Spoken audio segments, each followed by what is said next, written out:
Ya, selamat siang God Lovers. Bertemu lagi dengan saya Apose Apolonius Lase dalam acara Diaspora TV Talk Show yang kami tayangkan setiap Sabtu pukul 13 waktu Indonesia bagian Barat di channel Diaspora TV.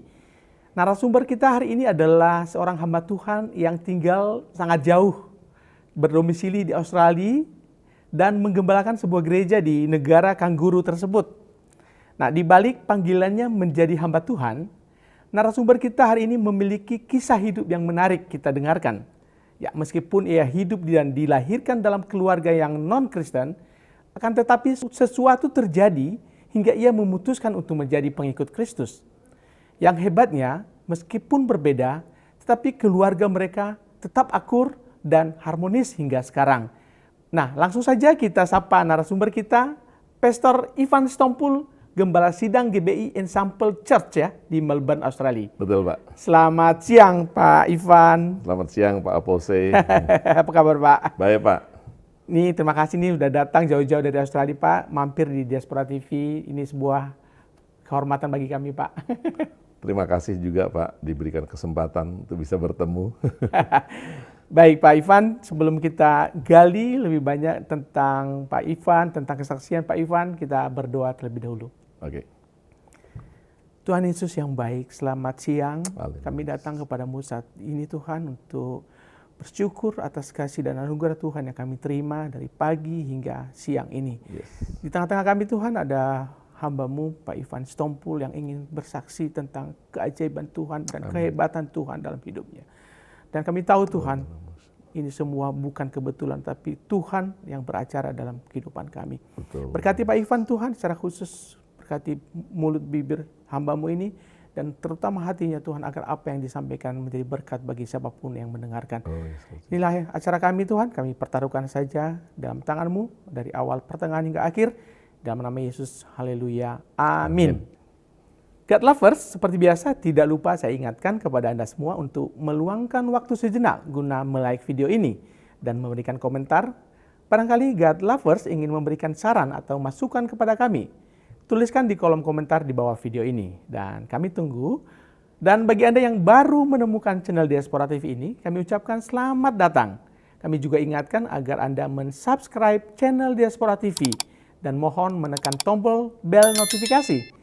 Karena dengan begitu, Anda menjadi orang yang pertama yang akan dikirimkan notifikasi oleh YouTube setiap kali ada konten baru dari kami. Terima kasih. Ya, kisah hidup Pastor Ivan Stompul ini menarik ya. Dari nama belakangnya adalah dari Sumatera Utara ya Pak ya ini. Betul. Stompul. Stompul. Ini halahita. Jadi ayah ya dulu perantau berarti ya Pak ya? Iya, jadi perantau di Bandung dan Jakarta, Pak. Bandung dan Jakarta. Iya. Nah, bisa cerita Pak, seperti apa ayah dan ibu di Bandung dan bagaimana masa kecil Bapak? Silakan Pak. Iya, jadi memang ayah saya kebetulan seorang tentara kan gitu yang bertugas di Bandung di Siliwangi. Ibu saya adalah seorang mahasiswa yang ada di Jakarta. Nah, Bapak kebetulan dapat tugas juga di Jakarta. Disitulah mereka bertemu. Di Jakarta mereka menikah, tapi setelah menikah Bapak itu minta pensiun dini dari ketentaraan dan beliau berkebun di Lampung, Pak. Berkebun ya? Ya, Oh, pindah jadi ke petani Lampung untuk berkebun menjadi petani. Waktu itu petani cengkeh, petani kelapa hibrida dan lain sebagainya, Pak, kan gitu. Ya, mungkin itu sedikit. Ya, Pak tentara dan kemudian Ibu? Dia mahasiswa waktu itu, bekerja juga di kampusnya, kebetulan di Universitas Indonesia, Fakultas Hukum, kan gitu. Udah hampir selesai, tapi nggak selesai setahu saya. Oh gitu. Gitu, karena menikah dan diajak pindah ke Lampung. Dan menjadi ibu rumah tangga aja? Dan menjadi ibu rumah tangga saja. Oke, luar biasa. Dari pernikahan ayah dan ibu, ada berapa bersaudara Pak Ivan ini? Kami berlima, saya nomor 2 laki-laki sendiri, jadi kakak saya 1 perempuan, dan 3 adik saya juga perempuan. Oh, jadi perempuan yang lebih banyak ya? Iya. Nah, Pak Ivan, dari beberapa kesaksian juga yang kami lihat di berbagai media, Bapak ini ternyata memang keluarga yang non-Kristen awalnya Pak ya? Betul, kebetulan Bapak saya menikahi ibu saya, ya harus mengikut agama ibu saya. Kebetulan ibu saya juga seorang Muslim yang cukup dedicated, kan gitu, berdedikasi terhadap agamanya, dan keluarga besarnya adalah keluarga yang sangat-sangat kenceng memegang agama mereka, kan gitu. Sehingga ya bapak saya harus ikut pindah agama, dan akhirnya kami juga dibesarkan di dalam agama Islam, Pak. Kan gitu. Artinya dari kecil Bapak sudah dibekali nilai-nilai berarti ya, yang non-Kristen ya Pak ya? Betul, Pak. Apalagi istilahnya ibu saya bukan hanya yang Islam KTP, tapi dia adalah seorang Muslim yang betul-betul menjalankan sholat 5 waktu, bahkan sholat lail, sholat tahajud, kan gitu. Anak-anaknya juga dikirimkan untuk dileskan ngaji, Pak, kan gitu. Oh gitu ya? Nah, kita aja orang Kristen sekarang nggak pernah anaknya dileskan Bible, Pak, kan gitu. Ibu saya lakukan hal tersebut. Kita puasa itu harus betul-betul penuh pada saat bulan Ramadan, kan gitu. Sembayang juga kita harus ngaji, dileskan, itu Pak yang diajarkan di keluarga. Pak, ini menarik ini. Artinya masa kecil Bapak sudah mendapatkan pengalaman ya Pak, spiritual ya, dari agama yang terdahulu. Nah, berarti bisa bahasa Arab dong Pak ya? Kalau dibilang bisa, saya nggak bisa Pak. Tapi ya saya Menghafal, ngaji, saya ngapal, saya ngerti, ya ngerti Pak. Kalau arti yang ada di dalam Al-Quran, tapi komunikasi bahasa Arab, Iya. Tapi secara umum nggak bisa saya. biasanya kan ada ini Pak ya, yang hafal-hafalan itu Pak ya. Ada yang, Oh ada iya, yang tersisa nggak Pak kayak, kira-kira? Al-Fatihah itu surat-suratnya masih tersisa. Apa kira-kira Pak? Karena ada banyak penonton yang barangkali, oh ini settingan, ini bohong, itu loh Pak. Kalau berkenan Pak, ada satu ayat yang mungkin tidak ini. Yang tidak ini ya, kan gitu. Tidak bermasalah lah. Ya kayak Al-Fatihah mungkin ya Pak ya, kan gitu. Tapi saya nggak tuntaskan Pak, kan kurang lebih Pak, kayak gitu. Kan gitu. Alhamdulillahirabbil alamin arrahmanirrahim malik yaumidin. Kurang lebih gitu Pak. Jadi itu udah lama Bang Long. Udah lama tapi ada di sini. Karena kita dari ya. kecil Pak. Ya masih banyak lagi Pak. Surat Anas, surat ini semuanya saya bisa masih. Ya. Karena memang bisa kita harus angkat jempol bahwa sangat ini ya Pak ya, keteraturan dalam ketaatan dalam menunaikan ibadah mereka juga sangat ketat ya Pak. Betul, dan saya kebetulan lulusan Universitas Islam Indonesia Pak. Jadi kalau kita lulus UII Pak, itu lulus wajib. Boleh pelajarannya semuanya, boleh lulus itu namanya skripsinya, tapi kalau enggak lulus itu namanya khatam Al-Quran dan juga pengajiannya itu dites terpisah Pak, di Masjid Syuhada di Jogja itu. Nggak akan lulus Bapak. Akan lulus. Itu pendadaran lulus boleh tapi nggak akan lulus itu Pak. Gitu. Jadi Bapak di UII ya Pak? Ya, Pak Mahfud itu dulu salah satu, kalau nggak salah dia pada saat itu dekan Fakultas Hukum pada zaman saya. Ya, gitu. Bapak tahun berapa Pak di UII Pak? 87 Pak. 1987 saya tamat masuk. Ya? Masuknya. Masuk. Oke. Luar biasa, dan itu bukan kaleng-kaleng apa ya? Bukan. Itu universitas terbaik buat kami pada saat itu. Luar biasa. Nah, Pak Ivan, tentu di masa kecil kan artinya dihabiskan di Bogor atau di Jakarta Pak? Saya masa kecil saya akhirnya ke Jogja Pak. Jadi karena di UI itu akan gitu SMP saya. Jadi saya dari Lampung, lahir di Lampung.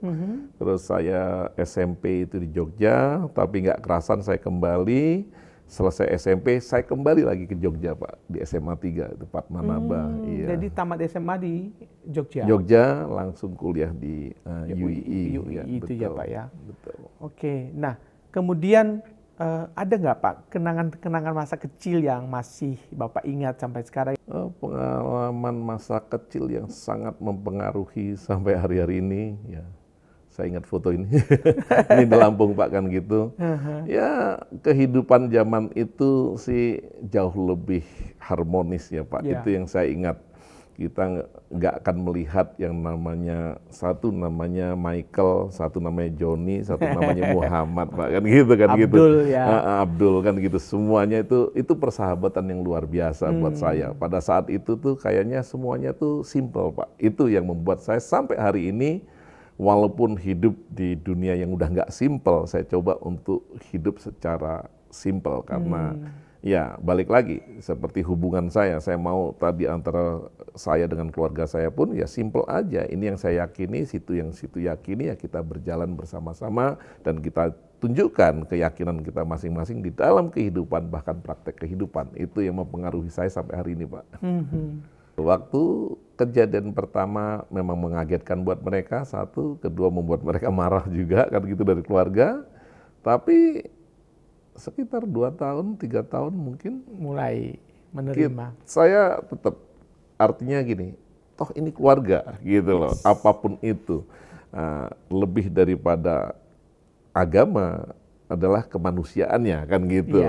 Sehingga saya tetap untuk coba buat komunikasi terus, coba datangi apapun, mungkin pada saat awal-awalnya betul-betul ditolak dan ditentang, tapi saya coba untuk ya kita berbuat, kita lakukan, dan ini saya, kan gitu. Tapi pada akhirnya memang nggak sia-sia, Pak. Oh gitu ya, Pak. Berbuah ya, Pak ya. Berbuah, kan luar gitu. Biasa, puji Tuhan. Nah, mungkin sedikit agak mundur, Pak, ke belakang ya. Pastor tadi bilang bahwa ayah karena menikah dengan ibu convert ya, menjadi non-Kristen. Dan apakah ayah dan ibu menjalankan masing-masing agama mereka, atau ayah harus ikut juga di sana, Pak? Ayah harus dan dipaksa, tapi ayah saya sendiri, saya melihat secara sehari-hari tidak melakukan sholat itu. Oh gitu ya? Iya. Sebagai seorang pemimpin, dia juga pemimpin, Pak, kebetulan pemimpin di daerah situ, di Lampung itu, gitu, kebetulan di tengah-tengah, karena dia bekas tentara, mungkin diangkat jadi namanya kepala suku. Jadi kalau ada kayak sholat Idul Fitri ya, dia mungkin terpaksa ikut. Kan gitu. Tapi secara general, secara reguler tidak. Dia tidak lakukan. Saya lihat sendiri, bahkan ketika Natal dia hilang, Pak, kan gitu. Saya percaya dia hilang, pergi kemana, mungkin dia merayakan Natal pada saat itu, almarhum. Gitu ya. Iya. Dan sekarang udah nggak ada ya, Pak ya? Udah nggak ada. Pada saat usia saya 12 tahun, Pak, gitu. Sudah sangat meninggal. muda sekali Bapak gitu ya. Gitu. Dan ibu masih? Ibu meninggal 2018 akhir, Pak. 2018 akhir, betul ya. Tadi sudah diceritakan sedikit, Pak. SMA di Jogja. Betul. Kuliah di Jogja. Nah, setelah itu ada pendidikan apa lagi, Pak, yang Bapak tempuh? Dari situ saya sekolah di Jogja, saya bekerja mulai dari Jogja ke Batam, Bandung, Jakarta, Bali, di mana-mana pada saat itu. Akhirnya kena krisis, Pak, tahun 97-98. Waktu itu saya akhirnya, waktu itu dari perusahaan Astra Auto 2000 itu diminta untuk mundur sehingga dikasih pesangon. Tapi saya pikir saya nggak mundur, Pak, kan gitu. Semua orang mundur, dapat pesangon banyak. Saya nggak mundur. Akhirnya saya sendiri mengundurkan diri sehingga nggak dapat pesangon, Pak. Waduh. Tapi puji Tuhan, dari situ teman-teman saya yang dapat pesangon dia berangkat ke Australia. Terus sekolah saya pun mengikuti mereka. Akhirnya walaupun saya nggak punya uang, tapi Tuhan memang bukakan jalan, Pak. Betul-betul itu mukjizat, saya bilang kan gitu. Sehingga saya bisa meneruskan master saya di sekuler, dunia sekuler. Yaitu MBA di Monash Mount Eliza Business School, Pak, gitu. Australia. Tahun 99 di Australia. Nah, saya tamat di situ. Bersamaan juga saya ngambil master juga, Pak, Master of Art, kan gitu, di misiologi, Pak, kan gitu. Karena saya ambil pada saat itu bukan saya mau jadi pendeta, tapi karena saya tidak punya background sekolah minggu, youth di gereja. Ada yang missing link ya? Jadi saya pengen betul saya dalami, saya pengen betul mengenal Tuhan saya lebih lagi pada saat itu, Pak, gitu. Ya, ada kerinduan mengenal Tuhan lebih dalam lagi. Nah, ini kita harus kupas dulu ini. Bagaimana kisahnya Pastor Ivan tertarik awal-awalnya menjadi percaya pada Yesus? Karena kami dengar juga Bapak termasuk yang lumayan fanatik ya, untuk yang non agama Bapak waktu itu. Gimana, Pak? Iya, jadi waktu saya kuliah di Jogja, ya memang lingkungan saya juga di lingkungan ya sesuai dengan agama saya, kan gitu. Memang kebetulan saya kuliah di UI, ya semuanya orang Muslim, nggak ada yang orang Kristen. Pada saat itu pernah saya temukan di UI itu tidak ada, kan gitu. Sehingga ya karena di lingkungan saya sendiri dan di lingkungan keluarga yang ada, karena saya sendiri orang pencinta agama, dari kecil saya diajarkan dan saya juga mencintai agama saya pada saat itu, kan gitu. Sehingga saya keras terhadap orang yang tidak mengenal, karena mereka saya anggap ya kamu ini nggak benar gitu loh, hidup harus punya Termasuk agama. dengan keluarga sendiri ya, keluarga bapak ya, Sini, ayah. dari keluarga ayah saya, karena saya mulai dikenalkan itu SMP. Ya pas bapak saya hampir meninggal lah itu, SD, mungkin SD kelas 6 gitu saya mulai dikenalkan, yaitu tadi ya, keluarga-keluarga. Nah, saya mulai lihat nih mereka nih nggak bener nih, mereka harus bener nih, kasihan mereka kan gitu. Sehingga saya coba kita ketemu sebagai keluarga senang, tapi akhirnya sering di ujung diakhiri dengan perdebatan, bahkan ya kita akan saling menyalahkan dan saling merasa benar sendiri kan gitu. Nah dari situ Pak mulainya gitu, sehingga saya punya rutin waktu itu aktivitas untuk berdebat dengan paman saya. Waktu itu kebetulan paman saya itu seorang sarjana hukum, dia juga salah satu pejabat di kantor imigrasi di Bandung. Sitompul juga berarti ya? Sitompul kan gitu. Nah, saya sering datang. Akhirnya seneng karena dia mungkin backgroundnya hukum tuh suka sekali dia berdebat, Pak. Sehingga wah mereka coba untuk membuat bahwa ya mereka yang paling benar kan gitu. Tapi saya juga enggak kalah juga Pak. Yeah. Karena background pendidikan saya, kebetulan saya kuliah di UI itu dapat berapa subjek Pak gitu. Itu subjek yang tentang Islam Pak kan gitu. Sehingga juga kuat, bukan hanya ekonomi. Kebetulan saya di jurusan ekonomi kan gitu. Sehingga buat saya nggak masuk akal. Sampai ya terakhir itu satu kali dalam perdebatan malam pagi ada tante saya. Kebetulan tante saya itu umurnya cukup jauh dari paman saya, 20 tahun beda mereka, baru menikah. Jadi sama saya umurnya enggak begitu jauh. Kalau paman saya respect sekali karena jauh. Ya. Akan gitu. Tante saya ini dengan enaknya aja, dia dengan polos dan gamblang. Ayo kita ke gereja. Karena mereka kan coba tuh reaching out saya terus. Terus saya bilang, ini tante nih nggak bener nih. Dia udah tahu saya nggak percaya, saya keras. Oke, kalau kamu mau kayak gitu, oke kita main keras gitu. Artinya, yaudah saya juga akan mempermalukan kamu, saya akan datang, saya akan cak-cak lah kalau bahasa gerejanya. Kebetulan waktu itu ada salah satu gereja di Jalan Cisokan Pak, di Bandung kan gitu. Saya diajak, wah saya udah niatannya, saya perokok Pak kebetulan kan gitu. Sehingga di gereja tersebut tidak mengenal rokok, karena saya udah coba waktu perdebatan beberapa kali itu pendetanya, gembalanya, semuanya coba pernah dibawa ke rumah mereka. Cuman buat saya ya nggak masuk juga, bahkan ya saya bisa kayak menghina mereka lah gitu. Tapi waktu dibawa ke dalam gereja itu, diajak mereka, saya niat untuk mempermalukan mereka, membuat onar di situ, tambah dijamah dengan satu pujian gitu Pak. Yang membuat saya tuh nggak bisa apa-apa, yang artinya gini, kok ini ada rasanya adem, ayem, tentrem, apa nih ya, saya bilang gitu. Tapi saya coba tolak, enggak, ini pasti sugestinya, ini pasti pengaruh Kristen dah ini lagu-lagu ini. Tapi nggak bisa Pak, sampai ya mungkin nangis pada saat itu, saya percaya itu Pak. Yang buat saya, bukan khotbah Pak, belum khotbah itu. Jadi bukan khotbahnya, cuma satu lagu aja. Saya lupa sampai hari ini Pak, itu yang saya coba cari tahu. Lagunya kan gitu. apa? Lagunya pasti apa? Lagu lama lah ya. Lagu lama itu kan, tahun 95-an itu Pak, saya ingat. Ya? Itu 95 di bulan November, enggak November, itu Oktoberan lah. Akhirnya saya kenal Tuhan itu di 95 dan saya terima Tuhan di 95 November Pak. Dan dari situ saya coba untuk ya keluar, tidak jadi buat onar, saya pergi. Karena saya memang nggak tinggal di Bandung, saya ke Jakarta sebelum pulang ke Jogja.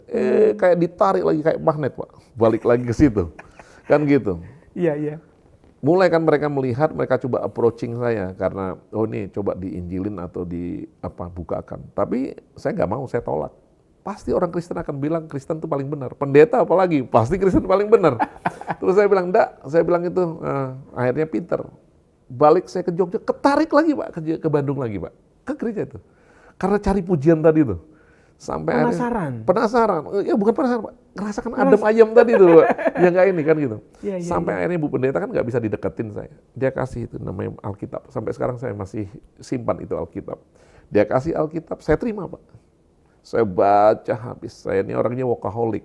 Selesai kerja jam 2, jam 3, saya bisa bangun jam 5, saya baca Alkitab, baca Alkitabnya orang Islam, orang Kristen. Yang benar nggak sih kalau dibilang? Saya coba lakukan Pak, saya coba apa yang dibilang itu harus hidup, harus menjadi kenyataan. Dan itu betul-betul terjadi Pak.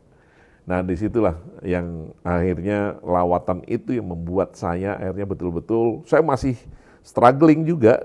Saya masih lakukan sholat, sementara saya baca Alkitab juga. Baca Alkitab itu, saya selalu comparing. Tuhan Yesus, satu kali pernah saya sakit. Kalau betul kamu yang dibilang orang Kristen itu Tuhan, coba sembuhkan saya. Wah, itu kan, karena saya udah sholat nggak sembuh, Pak. Nah, akhirnya ya puji Tuhan, Pak, disitulah yang membuat saya banyak hal, bukan hanya itu 1, 2, 3, 4, itu firman jadi kenyataan, Pak. Itu firman betul-betul jadi kenyataan hidup saya. Jadi artinya apa yang diperkatakan tuh jadi, Pak, betul-betul.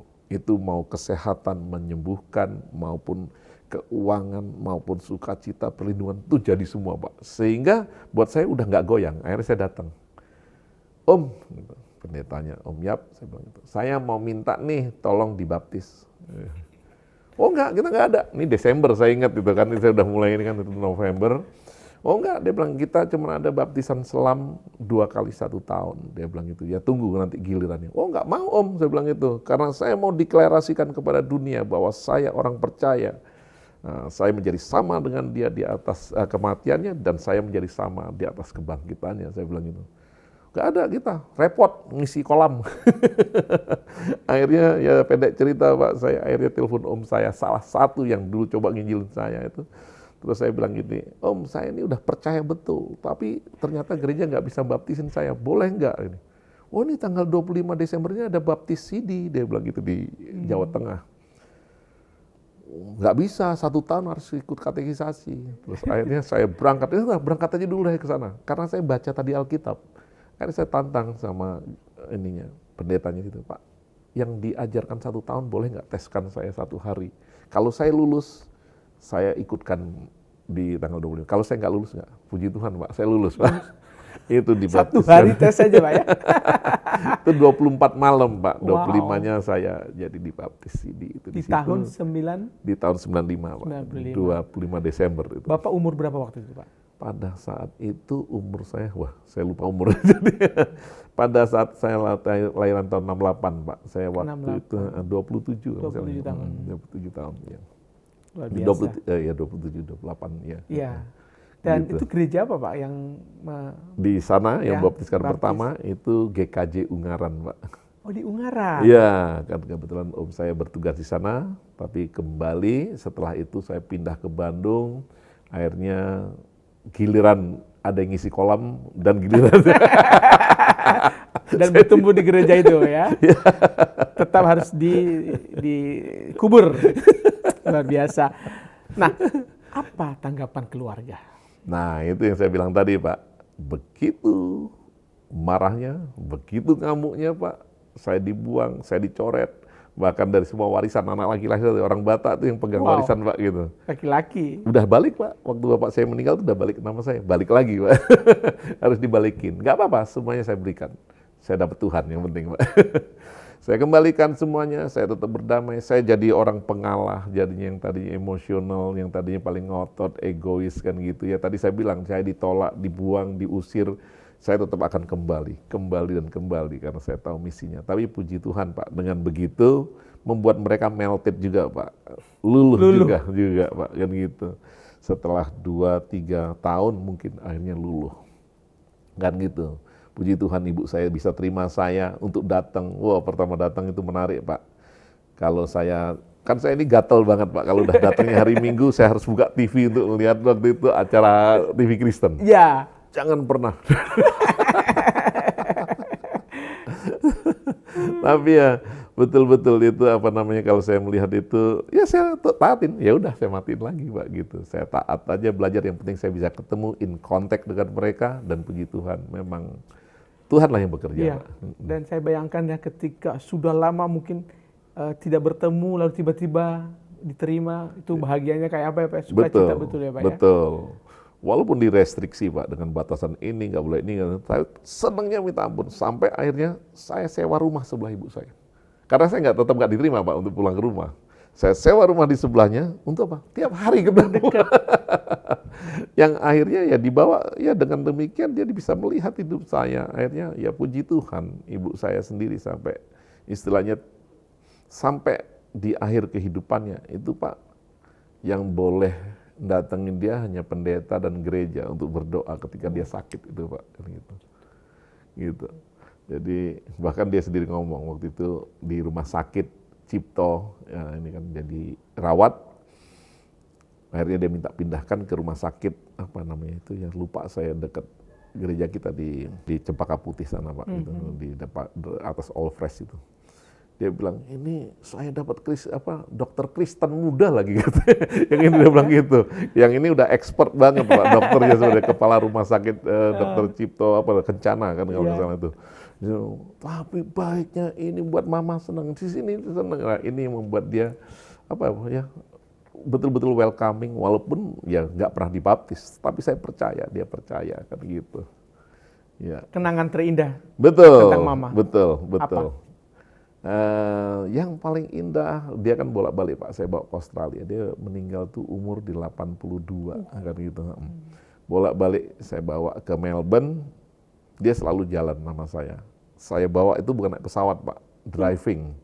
Dari Melbourne sampai ke Brisbane, mampir Sydney, mampir tiap kota itu 2000 kilo Pak, kurang lebih. Dia kuat Pak, walaupun kakinya udah lemah, dia selalu ikut pujian, dan dia selalu ngomong gini, ini orang Kristen ya, pujiannya enak sekali ya. Dia bilang gitu, maksudnya bukan hanya asal keluar kata-kata, tapi kata-kata yang bermanfaat, kata-kata yang baik. Saya bilang, Mah, ini dari Alkitab yang coba diolah dengan bahasa sendiri untuk dinyanyikan. Saya bilang gitu. Iya, bagus banget kalau kita ngikutin ini. Sehingga dia sampai simpen. Nah ini kenapa simpen di handphonenya dia. Itu untuk dengerin sampai dia pulang ke sini. Sampai akhirnya dia kasih tahu satu kali sama saya. Waktu saya kan pulang memang sering, hampir tiap bulan.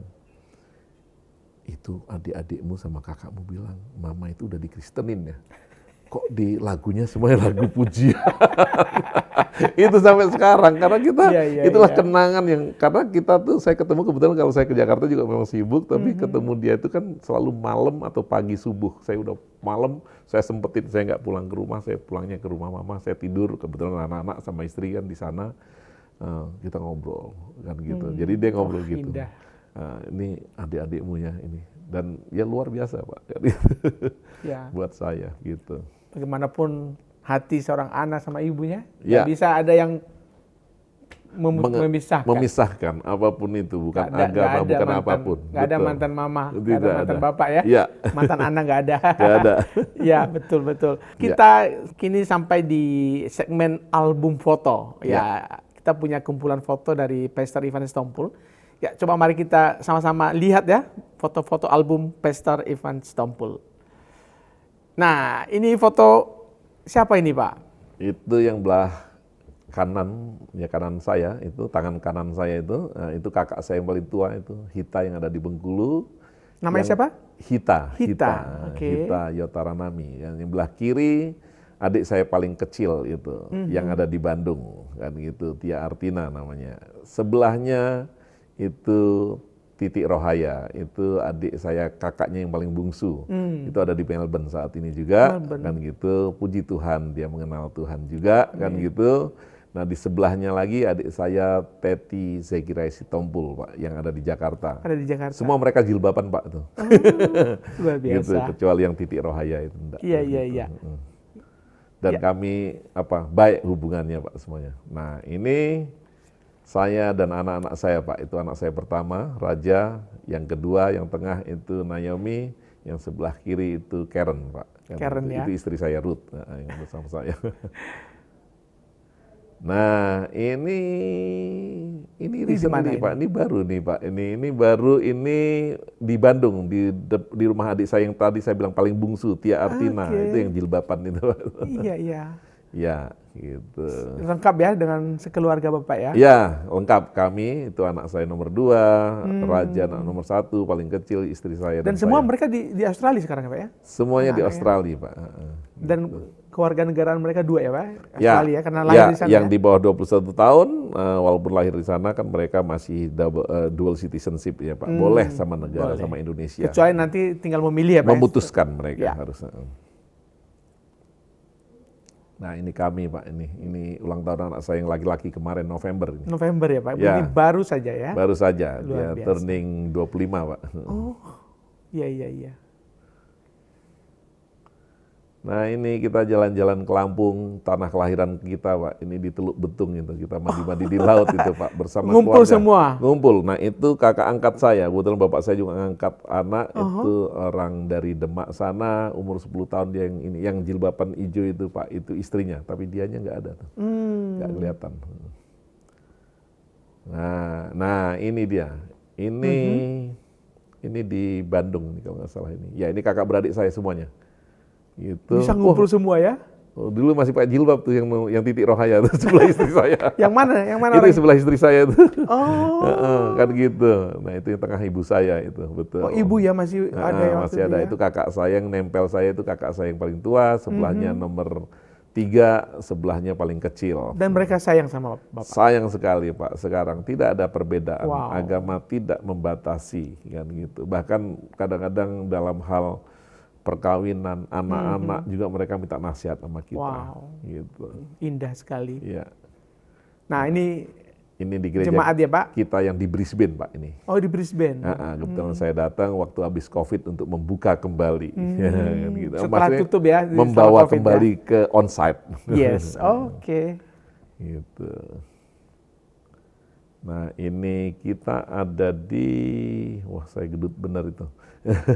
Kita ada di mana nih? Saya lupa nih teman Pak ini. Tapi bukan di Indonesia kayaknya. Oh enggak, di Brisbane, bukan. Brisbane ya? Ya, saya bisa ngeliat itu di Brisbane. Kita tiap ini harus kunjungan Pak. Nah ini di Indonesia kali ini. Salah satu pelayanan kita yang ada di Malang ini Pak, kan gitu. Oh di Malang. Nah, ini di Batu ini Pak. Gitu. Nah ini Bapak khotbah di gereja Bapak ini? ya di Melbourne. Ini gereja pusatnya kita Pak, kan gitu. GBI Ensemble. Nah ini sama ya di Ensemble juga. Nah ini jemaat kita yang ada di Ensemble. Jemaatnya berapa banyak sekarang Pak?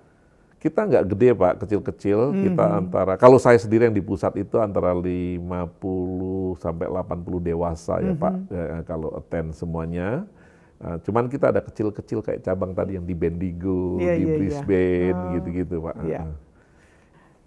Sekarang kita bicara keluarga Pak. Ya. Bisa cerita pastor kapan memutuskan menikah? Jadi tahun 98 itu bulan Februari saya memutuskan nikahnya, mungkin sekitar 97 bulan November, Oktober Pak. Tidak lama setelah terima Tuhan ya? Terima Tuhan dulu Pak. Oh terima Tuhan. Setelah terima Tuhan itu keluarga dari bapak saya melihat nih, kok anak yang biasa kelayapan, keluyuran, gerusah-gerusuh ke sana ke sini kok jadi adem ayem, isinya cuman rumah, kerja, gereja. Gereja bisa 2 kali, 3 kali Pak, setiap hari Minggu. Kamis malam ada persekutuan apa, saya selalu ikut. Jadi dia bilang, waduh, di gereja itu yang salah satunya gereja pemuda saya datangin, tapi ya saya nggak ada, ya biasa aja gitu. Akhirnya mereka mungkin takut nih, dicarikanlah jodoh Pak, kan gitu. Nah carikan jodoh, yaitu dia. Akhirnya satu Natal tahun 96,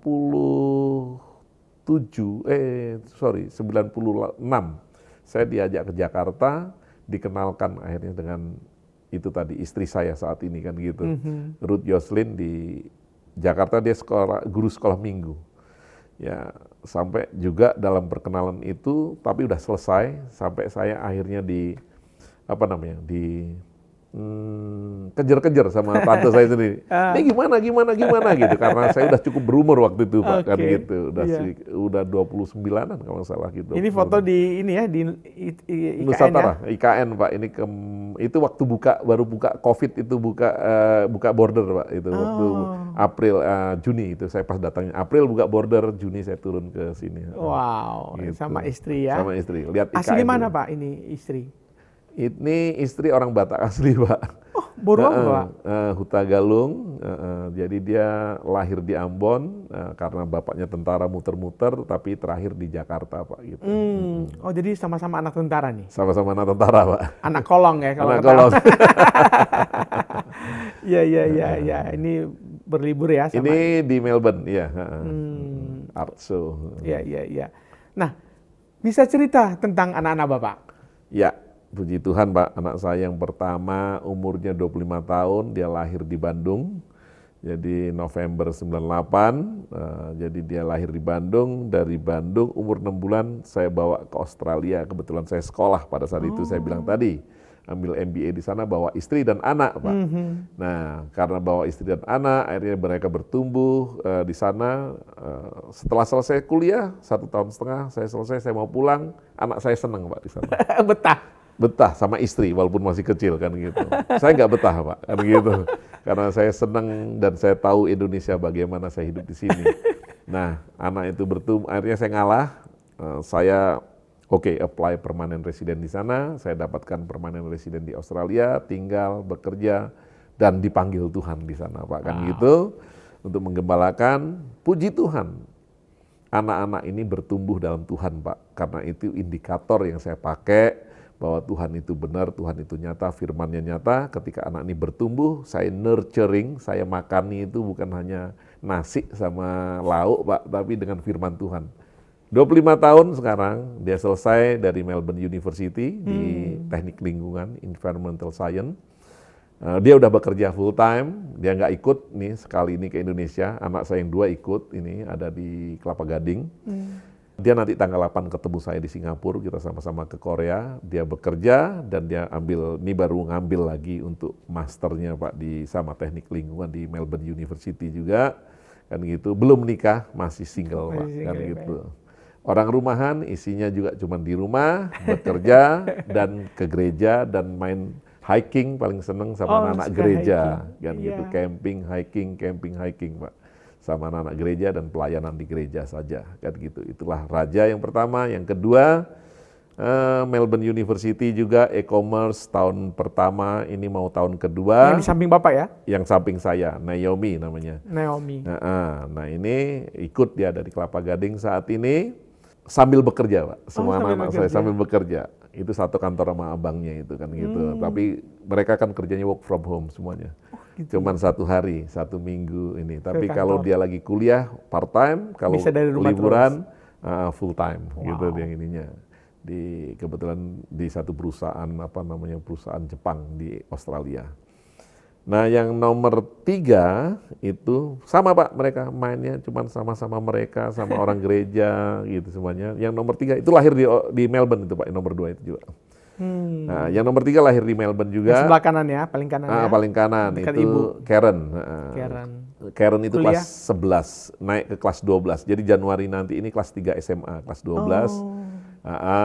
Nah, ia mempersiapkan untuk dapat juga mau jadi cita-citanya mau jadi veterinary, jadi dokter hewan ya, Pak, kan gitu di Melbourne Uni. Kebetulan Melbourne University dari rumah saya cuma 15 menit drive, Pak, kan dekat gitu. Ya. Dan kebetulan the best-nya di sana, Pak.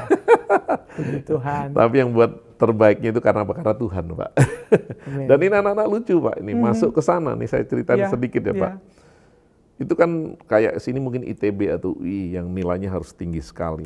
Mereka tuh nilainya nggak tinggi, Pak. Tapi waktu datang masuk, kuotanya nggak terpenuhi sehingga nilainya diturunkan. Pas masuk mereka dua-duanya, Pak. Merinding aku.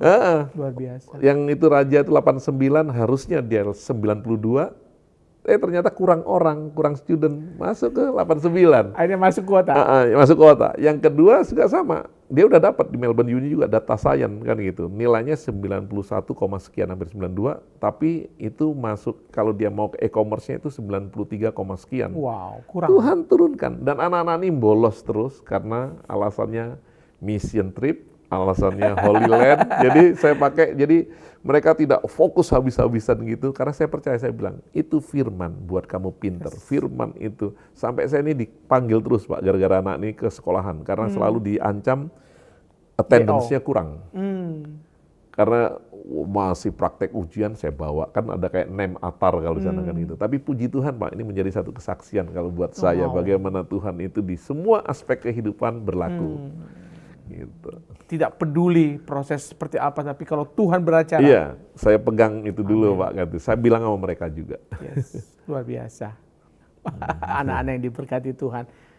Dan tadi Bapak cerita ya, di gereja di Indonesia bertumbuh sebelum ke Australia apa, Pak? Nama gerejanya? Bertumbuhnya di mana? Saya bertumbuh di GBT Cisokan. Kebetulan kemarin saya baru udah mungkin 10 tahun nggak ketemu Pak Gembalanya. Gembala seniornya udah meninggal. Ini menantunya, Pak, penggantinya menantunya sendiri GPT. yang which is GBT, Gereja GBT. Bethel Tabernakel. Oke. Nah, kebetulan saya juga dibimbing sama beliau. Kemarin ketemu, Pak, puji Tuhan, udah umur 72 tahun. Di situ saya bertumbuh sampai akhirnya pindah ke Australia karena tidak ada GBT, saya masuk jadi GBI di sana.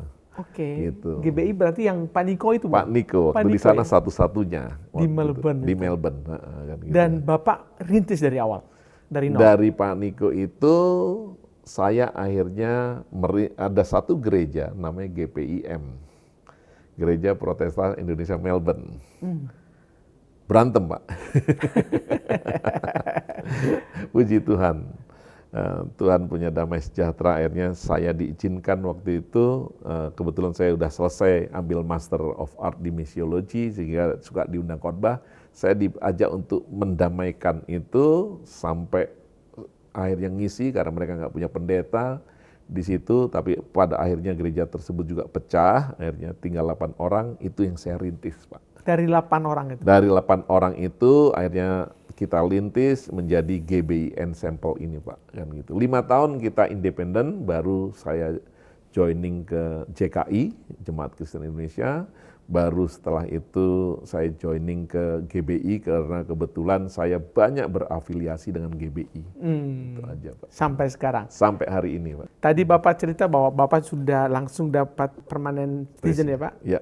Itu juga menarik, Pak. Oke, Jadi gimana, permanen Pak? residensi saya dapatkan itu enggak gampang. Apa hari ini nangis bombay orang, Pak, bayar berapa ratus juta, berapa miliar juga orang mau, Pak, untuk dapetin karena fasilitas yang diberikan oleh negara sana.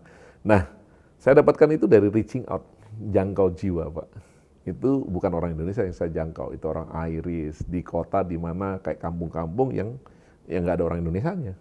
Saya masuk, orang itulah, Pak, yang mendukung karena saking senangnya. Dia minta saya untuk tetap tinggal. Saya senang, saya bilang tadi, saya senang di Indonesia. Saya pulang, anak saya udah saya bawa sini. Cuman istri saya senang, ya anak saya kan masih kecil ya gimana kita, tapi dia juga senang di sana kan gitu.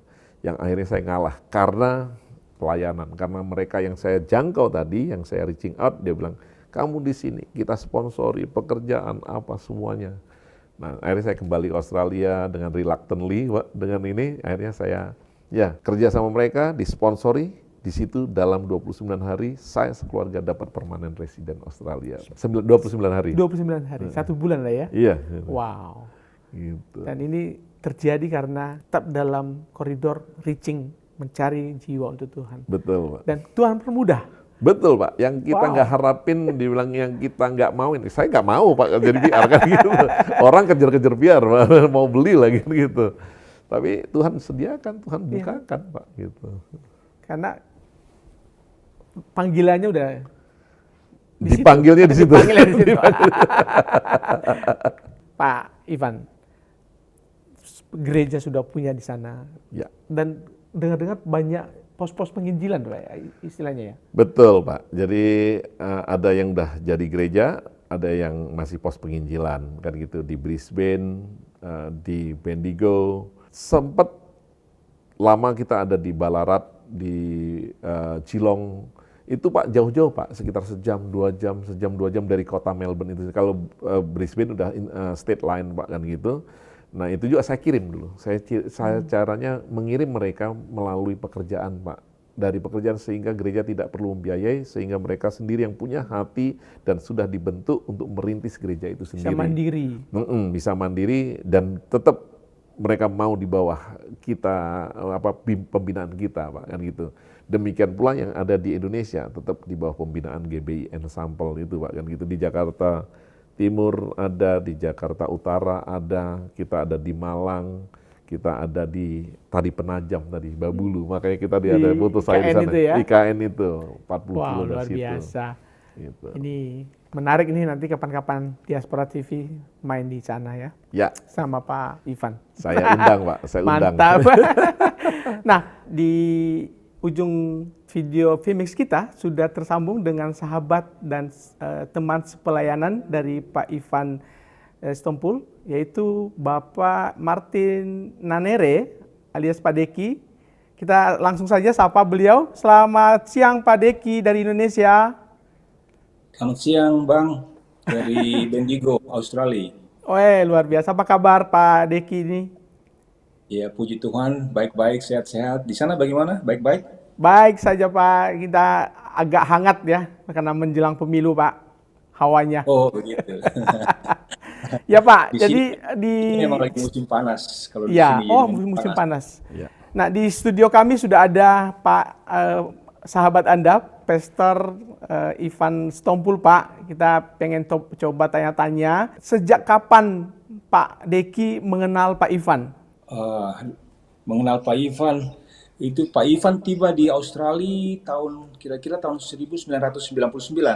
Eh, saya sebenarnya sudah bertemu, tapi berkenalan lebih dekat itu kira-kira beberapa tahun kemudian. Nah, kebetulan waktu itu saya di luar Melbourne, Pak Ivan di Melbourne. Jadi setelah itu beberapa tahun kemudian saya sering ke Melbourne. Saya bertemunya di situ, lebih kenal, lebih akrab sampai sekarang. Oh, luar biasa ya. Berarti udah hampir 27 tahun ya? Menjelang 28 tahun ya? Iya, kurang Perkenalan lebih. dengan sahabat Anda ini. Nah, menurut Pak Deki, bagaimana sosok Pak Ivan ini di mata Pak Deki? Ini pertanyaan, Pak Ivan ada di situ juga ya? Ini nggak boleh ada dusta di antara kita, Pak. Pertanyaannya, terima kasih untuk pertanyaannya. Kalau langsung to the point, Pak Ivan itu orangnya to the point, orangnya to the point. Dan saya sangat respect karena apa? Cara berpikirnya agak berbeda dengan yang orang-orang biasa sebagai pastor begitu. Nah itu mungkin kalau mau ditanyakan ke saya bisa bilang begini, selalu di luar kotak dia berpikirnya. Jadi salah satu contoh misalnya konsep dalam pelayanan sebagai pendeta itu dia mempunyai prinsip yang saya lihat itu kalau bisa jangan tergantung dengan jemaat. Jadi tergantung dengan Tuhan dan kemampuan yang Tuhan sudah berikan buat dia. Itu satu hal yang saya lihat dan itu sangat prinsip sekali yang dia pegang. Itu yang saya lihat dan persahabatan kita walaupun tidak sering ketemu secara tatapan muka, tapi tetap hubungan kita tetap jalan, terutama dalam hubungan spiritual, dalam doa satu dengan yang lain. Wow. Itu dulu kali. Wow, luar biasa. Nah, artinya Pak Deki ini rekan sepelayanan dalam satu organisasi gereja ya Pak? Iya, boleh dibilang begitu. Saya sebenarnya mulainya jemaat karena saya di sini kan sebagai mahasiswa. Saya waktu bersekolah di tahun 99 itu saya bersekolah, tapi saya sudah pindah itu bukan di Melbourne. Saya di Shepparton. Kebetulan Ya. saya dapat pekerjaan sementara masih menyelesaikan S3 waktu itu. Nah, saya sering datang menghadiri kebaktian di Melbourne pada saat itu dengan Pak Ivan ya, kalau Pak Ivan masih ingat. Ya. Nah, disitulah kita mulai berteman dengan Pak Ivan. Ya. Kemudian waktu berjalan saya melihat itu Pak Ivan mempunyai prinsip yang kuat dan sangat orientasinya ke keluarga. Jadi itu yang saya lihat saya cocok karena saya juga punya anak dan saya juga cukup dekat dengan anak-anak waktu itu. Yeah. Saya masih ingat ada sekolah minggu waktu itu Pak Ivan yang mengajar anak-anak dan Pak Ivan bilang, aduh itu Gary itu Melinda itu dia sangat pintar sekali. Saya masih ingat. Jadi itulah salah satu yang saya lihat di Pastor Ivan.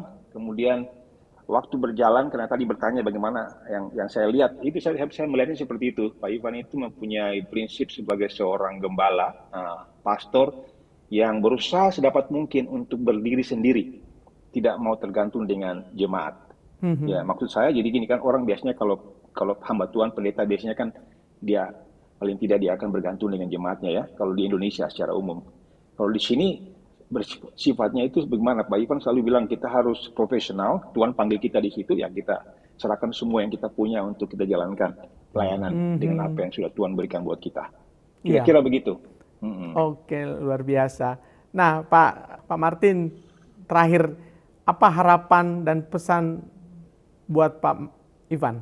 Harapan dan pesan, karena saya percaya ini kita semua sebagai orang percaya ya, sebagai orang yang sudah menjadi murid Tuhan, kita dipanggil, sudah diselamatkan, sudah diberikan kehidupan yang gratis cuma-cuma oleh Tuhan. Harapan saya sama untuk Pak Ivan, lanjutkan perjalanan itu karena misi kita belum selesai. PR-nya masih ada. Selama kita masih bernafas, itu berarti kita masih terus diberikan kesempatan untuk memberitakan kabar baik itu.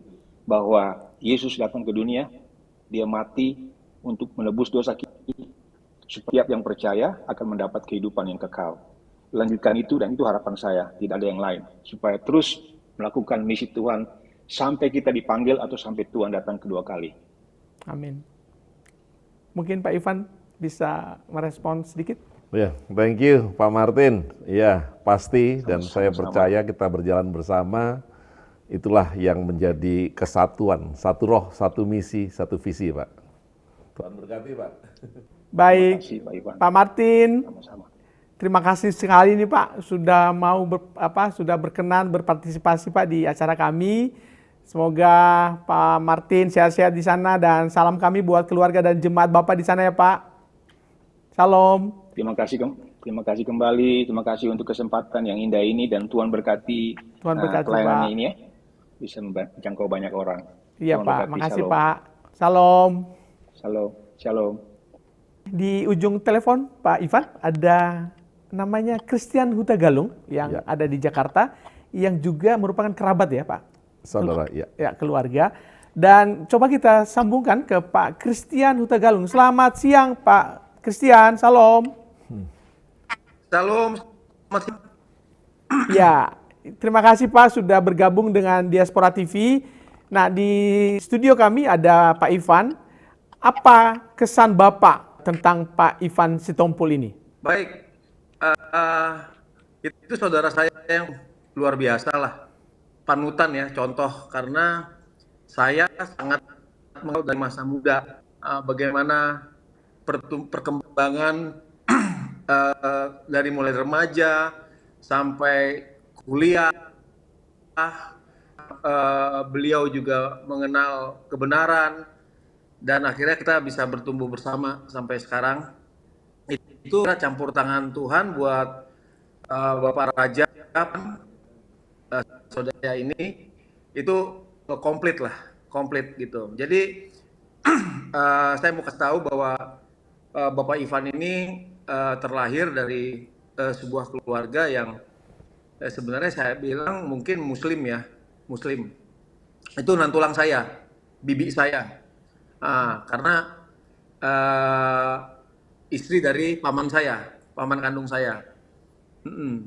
Lalu beliau tinggal di Lampung, besar, tumbuh di sana, dan ya saya budaya Muslim lah gitu ya. Setelah itu paman saya meninggal tahun 82 kalau nggak salah, beliau 81. Beliau benar-benar berjuang, survive lah gitu sebagai anak yang sudah ditinggal ayah. Iya. Nah, beliau ini bekerja keras, beliau ini nggak mau pantang menyerah, dan karena suka barang mewah, brand ya, beliau usaha sendiri gitu loh. Nah, itu tuh karakter dari abang. Nah, saya juga termotivasi sama beliau gitu loh, karena memang di pergaulan ini cukup saya bilang ya, kalau bisa sih ya mungkin kalangan jet set gitu ya. Dulu tuh sebelum dia bertobat. Nah setelah itu beliau lulus kuliah, saya juga lulus kuliah. Kalau nggak salah beliau kerja di Bandung, tinggal di tempat tulang saya juga, adiknya bapaknya Pak Ivan ini, adik kandungnya, paman saya juga. Nah disitulah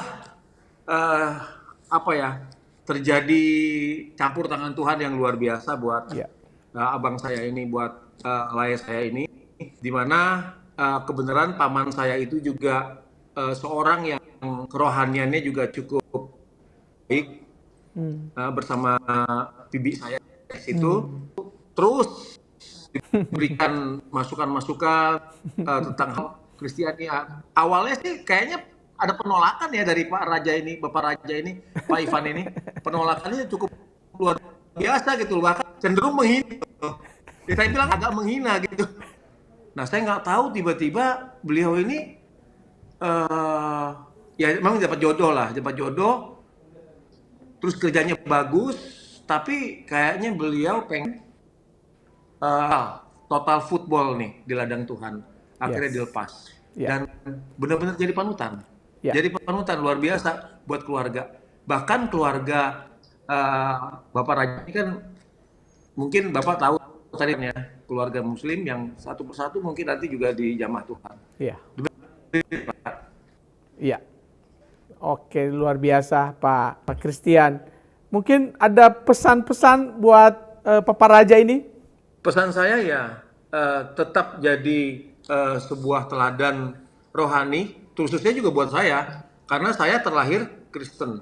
Saya terlahir dari sebuah Kristen, tapi untuk secara iman, ya iman kasih pengharapan saya lihat justru ya saya masih jauh lah ya dibandingkan Bapak Raja ini. Jadi ya mudah-mudahan beliau terus menjadi terang, garam, terang buat kami, keluarga kami yang notabene-nya memang terlahir Kristen, dan juga buat saudara-saudara saya, adik-adik, kakak dari Bapak Raja.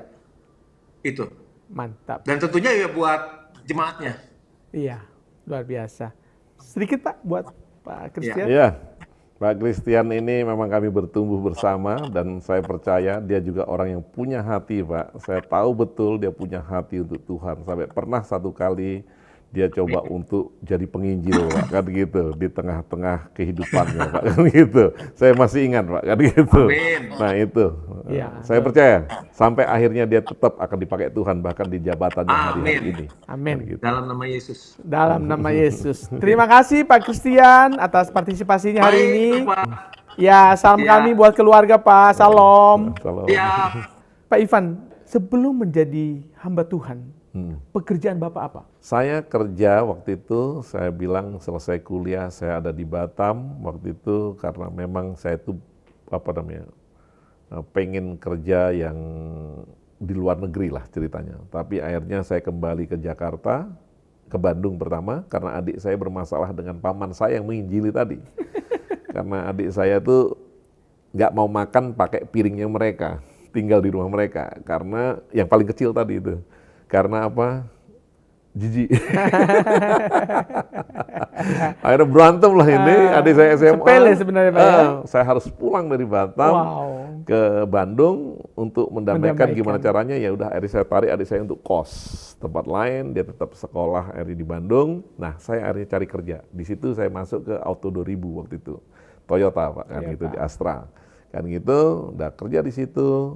Dari situ saya akhirnya usaha sendiri sambil usaha sendiri dan sampai bangkrutnya Astra tadi itu. Nah, dia bangkrut karena krisis ekonomi, saya berangkat ke sana. Nah, waktu berangkat ke sana, kan MBA selesai tadi, saya akhirnya kerja, itu yang mensponsori saya tadi itu, yang tadi menawarkan orang yang saya jangkau tadi, orang-orang Aris, saya kerja sebagai marketing planner, Pak, kan gitu. Bisnis plannernya mereka, marketing plannernya mereka, Pak, gitu di situ. Karena saya tamatan dari MBA Mona Lisa Business School kan gitu. Saya juga punya MA-nya misiologi, Pak, kan gitu. Tapi udah saya bilang tadi itu saya ambil bukan untuk jadi pendeta, tapi saya ambil itu karena saya nggak punya background di bawah sekolah minggu dan lain sebagainya, kan gitu. Nah dari situ Pak, saya kerja, tapi karena orang nggak biasa kerja sama orang lain, saya udah bilang sama yang itu sponsor saya udah dapat PR saya bilang itu nanti saya akan keluar ya kan gitu. Jadi saya punya 2 tahun pengalaman kerja, saya lodging itu PR dalam 29 hari keluar, saya akhirnya keluar dari pekerjaan. Saya bilang saya usaha sendiri. Nah, waktu itu saya punya usaha transport 1 hari lah kan gitu. Sehingga saya rekrut orang gereja, saya bantuin orang-orang Indonesia yang nggak punya kerjaan untuk kerja di situ dengan pembayaran normal dan lain sebagainya. Puji Tuhan Pak, 1 hari istirahatnya pendeta biasanya Senin. Saya ngelola untuk mensupport kehidupan. Makanya tadi Pak Martin bilang tadi, independen. Gitu, saya senang. Tidak bergantung pada jemaat. Berjemaat, betul. Karena di Australia untuk kita masuk Pak, ya kita harus tunjukkan diri kita. Secara kesehatan, ekonomi, keluarga harus jadi contoh, teladan. Makanya nama gereja saya sampel Pak. Contoh, teladan kan gitu. Jadi kita menjadi teladan. Nah, saya teladan di situ kan gitu. Nah, hari Senin itu yang saya kerjakan sampai 2013 sampai akhirnya ya saya 2005 itu setup menjadi gembala. Ditasbihkan menjadi pendeta Pak kan gitu. 2013 tapi transport saya kurangin, saya ambil pendidikan Pak untuk bawa jiwa-jiwa, bawa pelayan-pelayan Tuhan itu melalui pendidikan ke Australia. Dengan satu moto, semua orang bisa sekolah ke Australia. Puji Tuhan Pak, sekarang kita tersupport. Tadi saya bilang, kita ada di Jilong, ada di Ballarat, kekurangan Pak tenaga kerja kita Pak. Tapi kita tidak bayar mereka Pak, jadi mereka sekolah, mereka dapat visa di sana, mereka bisa bekerja, mereka melayani Pak. Karena mereka tahu mereka bisa berangkat karena dari Tuhan, bukan karena uang mereka atau orang tua mereka yang kaya Pak. Ya, ya. Nah, Wah, itulah Pak yang sampai hari ini bahkan itu menjadi source of income saya gitu untuk supporting ministry-nya kita Pak, kan gitu. Jadi bidang transportasi tadi. Transport sama education agent. Education agent. Oh, udah keren. Nah, kan di sana kan rata-rata orang Indonesia adalah mahasiswa ya Pak. Betul. Dan itu kan pasti ada masa waktu yang mereka akan pergi lagi keluar dari Australia. Itu gimana itu Pak? Untuk mengisi jemaat-jemaat Bapaknya kekurangan jemaat lagi dong? Betul. Jadi mereka kan kebanyakan orang muda ya Pak yang akan kembali ke negerinya. Tapi puji Tuhan dengan kekurangan tenaganya kerja Australia, kita tuh cuma setengah Pak yang akan kurang. Makanya tadi saya buka tahun 2011 itu education agent itu Pak. Saya untuk narikin Pak. Kalau dulu orang kesana kan yang bisa cuma orang kaya doang Pak. Yes. Ini enggak Pak, punya duit 5 juta bisa berangkat Pak. Untuk sekolah sana, nah itulah yang bisa mensupport gereja ini baik sebagai jemaat maupun pelayan Pak. Lay pelayan, sehingga kalau yang di kita stabil Pak. Betul. Karena akhirnya setengah dari mereka bahkan lebih dari setengah, bukan dia nggak kembali ke sini, tapi mereka meninggal tetap di sana, stay. Dan di situ bisa jangkau. Makanya kayak yang di Brisbane, itu anak 18 tahun dulu Pak ke sana, yang gembalanya itu sekarang ini. GB Ensemble di sana kan gitu. Ya akhirnya mereka stay ya. Tadi Pak Martin juga stay kan gitu dari student semuanya. Gitu. Wah, luar biasa. Gitu. Dahsyat. Nah, Pak Pastor Ivan, apa mimpi terbesar Bapak?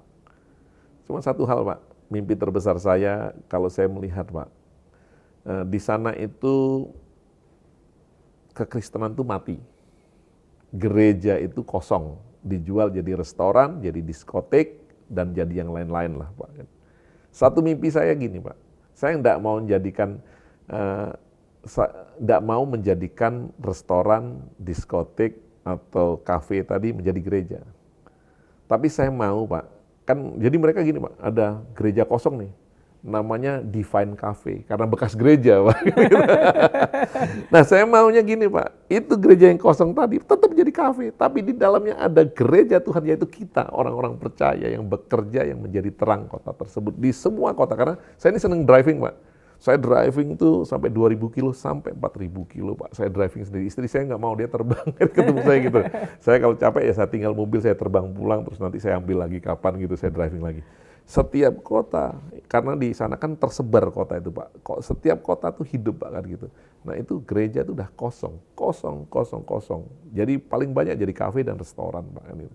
Nah impian saya terbesar, keinginan saya terbesar bagaimana kita jadi berkat, yaitu untuk memulihkan kembali itu kafe, tapi di dalamnya ada gerejanya Tuhan, di mana ada anak-anak Tuhan dan orang kita Indonesia Pak, yang membawa Injil itu ke sana kembali untuk menjadi menjadi hidup lagi lah kekristenan di sana Pak. Dan secara ekonomi saya percaya mereka ini juga diberkati. Ketika mereka diberkati di sana secara ekonomi, mereka juga memberkati balik ke Indonesia, beli tanah, beli rumah, pulang balik kan itu.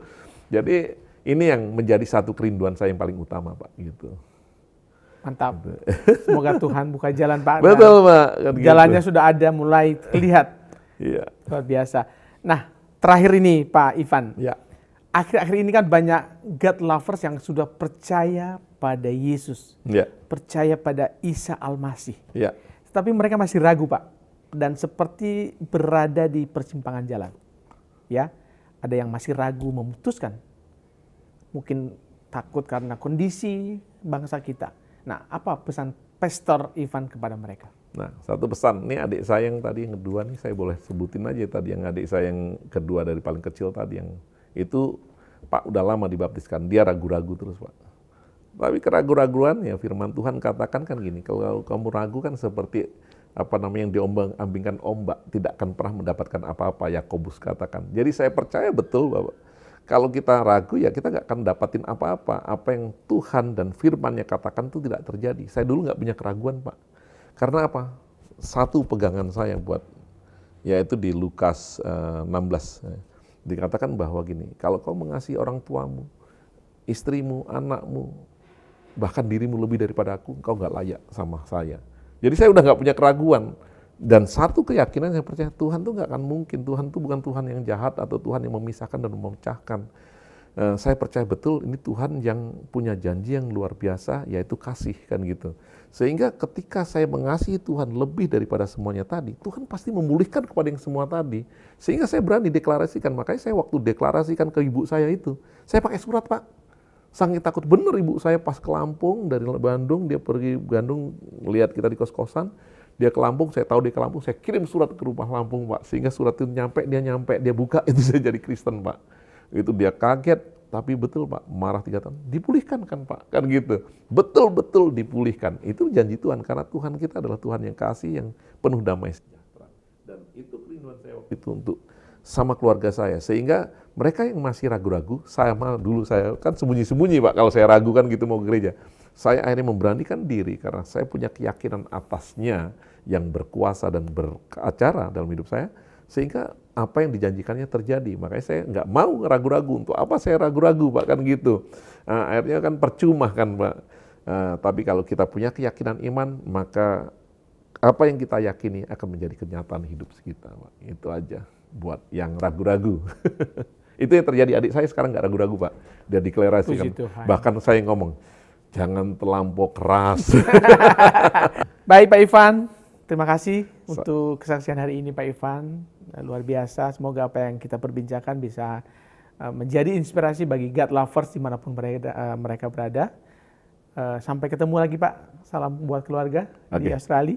Terima kasih Pak Apose, juga terima kasih buat Diaspora TV. Saya percaya God lovers semuanya dimanapun berada, diberkati Tuhan dan terus menjadi berkat, Pak. Terima kasih Pak Ivan. Ya, sama-sama. Salam kami buat jemaat Bapak di Australia. Ya. Mungkin nanti menonton acara ini. Pasti Pak. Luar biasa. Nanti saya share ke mereka, Pak. Iya Pak.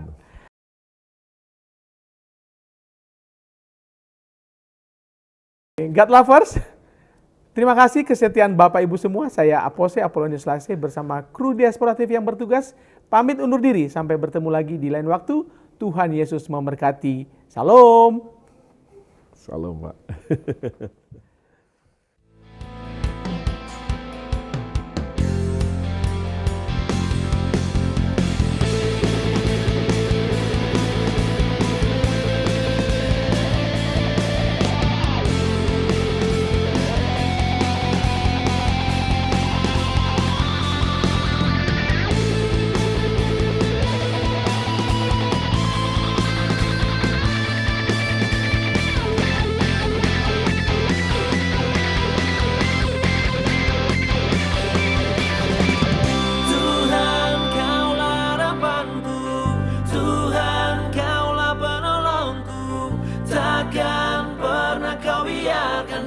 Selalu